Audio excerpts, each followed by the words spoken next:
हर हर महादेव। देवों के देव महादेव जी के चरण में प्रणाम करती हूँ, मेरा प्रणाम स्वीकार हो। माता गौरा पार्वती के चरण में प्रणाम करती हूँ, मेरा प्रणाम स्वीकार हो। गणपति ललनवा के चरण में प्रणाम करती हूँ, मेरा प्रणाम स्वीकार हो।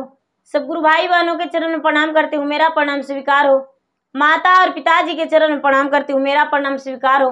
गुरु भाई बहन, मैं कथा सुनाने जा रही हूँ, इस कथा को पूरा सुनिए और जानिए। हर हर महादेव, घर घर महादेव। गुरु भाई बहना, एक राजा थे। उनका एक कन्या थी, बहुत सुंदर थी। उनका जो चेहरा था कन्या की, चांद की तरह चमकता था। उनका जो बाल था बिल्कुल रेशम की तरह था।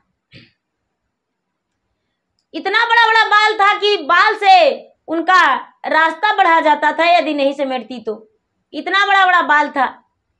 वो जो कन्या थी, कन्या प्रतिदिन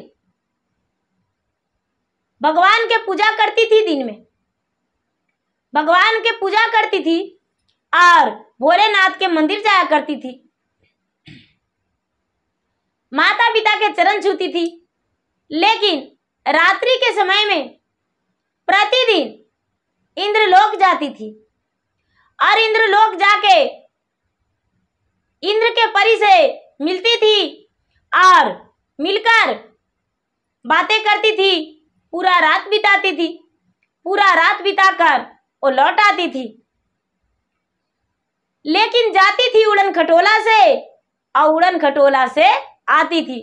सबसे पहले रात्रि के समय में वो उड़न खटोला से निकलती थी और निकल के और इंद्रलोक जाती थी।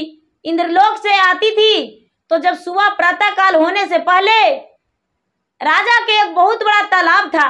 तालाब के चारों ओर पूरा फूल बाग बगीचा की तरह सजाया हुआ था।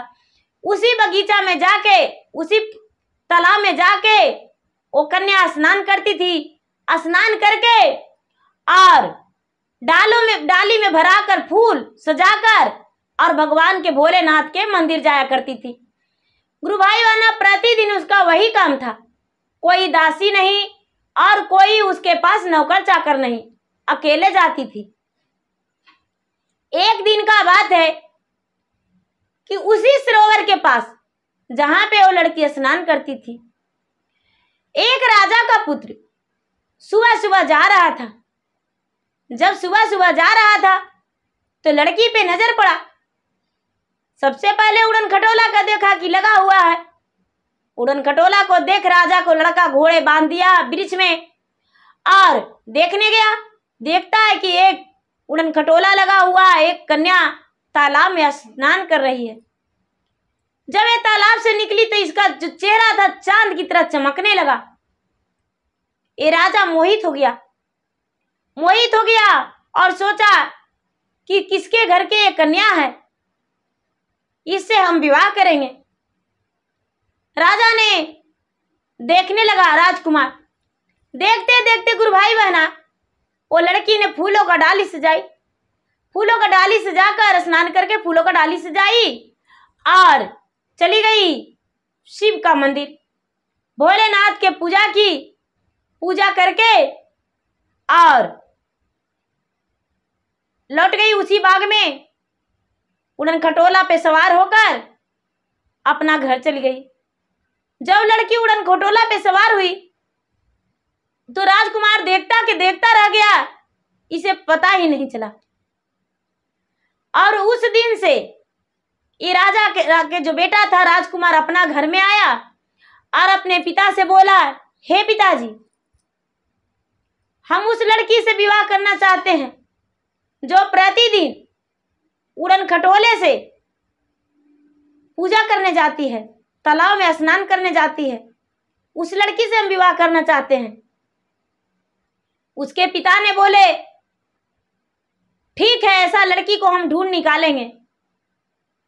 लड़का बोला, जब तक उस लड़की नहीं मिलेगी जब तक हम अंजल ग्रहण नहीं करेंगे। राजा का बात था। राजा तुरंत डिड़वारा पिटवा दिए और पान का बीरा लगा दिए कि जो पान का बीरा खाएगा, उस लड़की को पता लगाएगा जो उड़न खटोले से स्नान करने जाती है और स्नान करके और पूजा करती है। तो गुरु भाई बहना, उस लड़की के बारे में उसके माता पिता को भी पता नहीं था कि मेरा कन्या कहाँ जाती है, कहाँ रहती है, रात कहाँ बिताती है, कोई पता नहीं, क्योंकि वो परी थी। परी थी। ये लड़का जो था, लड़का मोहित हो गया। लड़का मोहित हो गया। धीरे धीरे प्रतिदिन अब उसी तालाब के पास जाता। कोई भी इस कन्या के बारे में पता नहीं लगाया। पता नहीं लगाया तो एक बुढ़िया ठगिन थी। एक बुढ़िया ठगिन थी जो कि गांव में रोज मांगती थी। गांव में रोज मांगती थी तो उन्होंने जाके बीरा उठा के खा गई और बोली, हे राजा साहब, उस लड़की को पता हम लगा देंगे जो लड़की के आप कहते हैं, खोजते हैं। बोले ठीक है, उस लड़की को पता लगा दो, जो कहोगी वो हम मानेंगे। बोले ठीक है, कोई बात नहीं। ये जो बुढ़िया ठगिन थी क्या की कि ठग ठग के पूरा गांव घूमने लगी, भिक्षा मांगने लगी। मांगते मांगते मांगते मांगते राज दरबार पे गई। राज दरबार पर गई, शाम हो चुका था। बुढ़िया कहती है, हे राजा साहब, शाम हो गया है, हम चाहते हैं कि आपके राजमहल में एक दिन के लिए हम इस रात बिता ले, मुझे जगह दे दीजिए। राजा वाली बात था गुरु भाई बहन। राजा साहब बोले कि तो ठीक है, राजमहल में रह जाओ, कोई बात नहीं। बुढ़िया कहती है, हे राजन, इतने बड़े राजमहल हम कभी नहीं देखे। यदि आपकी आज्ञा हो तो क्या आपके आंगन में सो सकते हैं? 100 पहरेदार आप लगा दीजिए चौबगल, लेकिन आंगन में मुझे सोने का जगह दे दीजिए। राजा इस बात को टाल भी नहीं सकते थे। राजा साहब आज्ञा के अनुसार पालन किए, उस बुढ़िया को आंगन में जगह दे दिए। जब आंगन में जगह दे दिए तो ये जो बुढ़िया थी सोई नहीं, पूरी रात आंखें खोलकर देखती रही। जब देखती है कि सारा परिवार सो गए तो लड़की उड़न खटोला से निकल गई। लड़की उड़न खटोला से निकल गई और कहाँ जाती है तो पता नहीं। लड़की को देख बुढ़िया पूरा भौचक्के रह गई। सोची, अरे ये तो वही होगा जो राजकुमार देखा होगा। अब सवेरा हुआ। सवेरा हुआ तो बुढ़िया ठगिन जो थी चली गई राजा के पास। दूसरे राज में जो राजा था उसके पास चली गई और जाकर बोली, हे राजन, हम आपके बेटे के लिए हम लड़की ढूंढ रखे हैं, यदि आप कहें चाहे तो विवाह कर सकते हैं। जो उड़न खटोला से गंगा स्नान जाती है वो बहुत बड़े राजा की बेटी है। उसका बाल जो है रेशम का है और सुंदर चेहरा चांद जैसा है।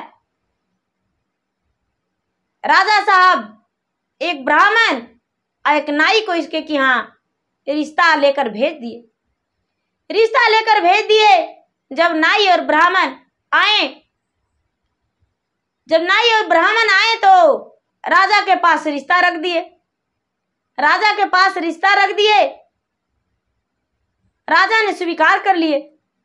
लड़की को पता चला कि मेरे पिताजी जो है मेरा रिश्ता कहीं और कर रहे हैं। लड़की ने पूरा चिंतित हो गई। अपने पिता से बोली, हे पिताजी, हम विवाह नहीं करना चाहते हैं। उसके पिता बोले, बेटी क्यों नहीं विवाह करना चाहती हो? अपने पिता से बोली, हे पिताजी, आप निसंतान थे। आप निसंतान थे, आपका कोई संतान नहीं था। माता ने मंदिर में जाकर रोया करती थी। माता ने मंदिर में जाकर रोया करती थी। उस समय भगवान शंकर जी मंदिर में विराजमान थे और माता रो रही थी। तो भगवान ने माँ के गोद में परी डाल दिए थे। हम माँ के ओद्र से जन्म नहीं लिए हैं। भगवान भोलेनाथ, माता पार्वती स्वयं अपने ही हाथों से मुझे माता के गोद में डाल दिए हैं। हम विवाह नहीं कर सकते हैं। राजा इस बात को नहीं माने। राजा इस बात को नहीं माने और बोले कि नहीं, शादी तुम्हें करना होगा। रीति रवैया के अनुसार तुम्हें ये धर्म को निभाना होगा। लड़की बोली तो ठीक है, जो मुझसे विवाह करेगा उससे हम मिलना चाहते हैं। बोले ठीक है। राजा साहब लड़के से मिलाने को लिए तैयार हो गए। लड़के को बुलवा दिए। राजकुमार आया, बोला हाँ, हम आपसे मिलने को लिए तैयार हैं। बोले कि मेरा शर्तें जो है वो शर्तें आपको पूरा करना होगा। बोले ठीक है। बोले कि सबसे पहले हम जो माता के ओद्र से जन्म नहीं लिए हैं, हम माता के ओद्र से जन्म नहीं लिए हैं, क्या आप मुझे स्वीकारते हैं? राजकुमार बोला हाँ। हम इंद्र का परी हैं। वो भी बोल दिया कोई बात नहीं, हम आपके साथ पलंग पे एक दिन भी नहीं बिताएंगे। ये शर्त आपका मंजूर है? राजकुमार बोला जितनी शर्तें हो आपका मुझे मंजूर है। गुरु भाई बहना, विवाह हो गया। जब विवाह होने लगा लड़की का, तो पूरा इंद्रलोक के उनका सखी सहेली, नाचने गाने वाली, ढोल बाजन, सब इंद्रलोक के परी आ गई। देवी देवताओं विवाह कराने के लिए ब्राह्मण बन के वहां से आ गए। आशीर्वाद देने के लिए ब्रह्मा विष्णु आ गए। सारी देवताओं यहाँ प्रचंड हो गए। सारी देवताओं यहाँ प्रचंड हो गए। राजकुमारी का विवाह हो गया। जब राजकुमारी का विवाह हो गया तो राजकुमारी कहती है कि हे पिताजी, मुझे विदाई में डोली नहीं चाहिए, मुझे खटोली चाहिए। जब विदाई होकर हम जाएंगे तो मुझे डोली नहीं चाहिए, हम खटोली से जाएंगे।